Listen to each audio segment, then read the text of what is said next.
NCP કેટલાક તમારા પૂર્વ ઉમેદવારો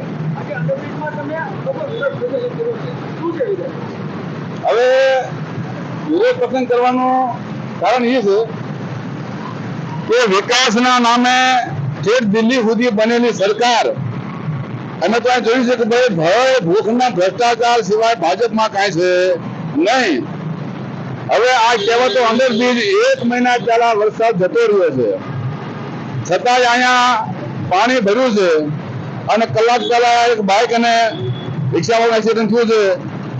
આ ભ્રષ્ટાચારી નેતાઓ, ભ્રષ્ટાચારી અધિકારીઓ અને બુદ્ધિ વગરના એન્જિનિયરોનું આ જીવતું જાગતું નજારું તમને દેખાય છે. અને બોટાદની જનતા માટે ચૂંટાયેલી બોટાદની ભાજપાના નેતાઓ દ્વારા આ અંડરબ્રિજમાં ગુજરાતી ભાષામાં તળાવ અને ઇંગ્લિશમાં કે સ્વિમિંગ પુલ બનાવવામાં આવ્યો છે. જેને સ્નાન કરવા આવવું હોય હજી 2 મહિના હાલશે. એના માટે આજે સ્નાન કરી અને વિરોધ દર્શાવ્યો છે.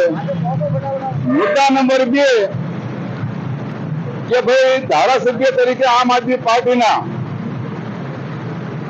ધારાસભ્ય ઉમેશભાઈ મકવાણા ગાંધીનગરમાં બેઠા બંગા ફૂંકતા હોય છે કે ભાઈ મેં બોટાદની જનતાને 2000 કરોડ રૂપિયાનું બજેટ ફળવાયું છે વિકાસ માટે.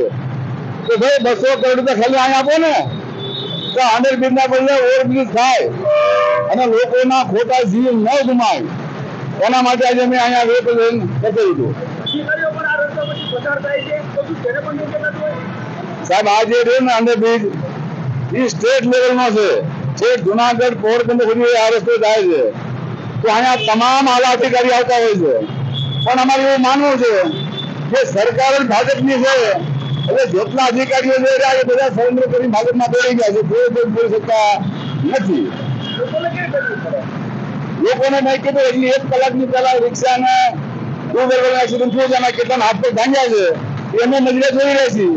અમે નજરે જોયું છે, અમે નુકસાન જોયું, હાથ પગ ભાંગતા જોઈ આવ્યો એટલે અમે વિરોધ આજે કર્યું છે.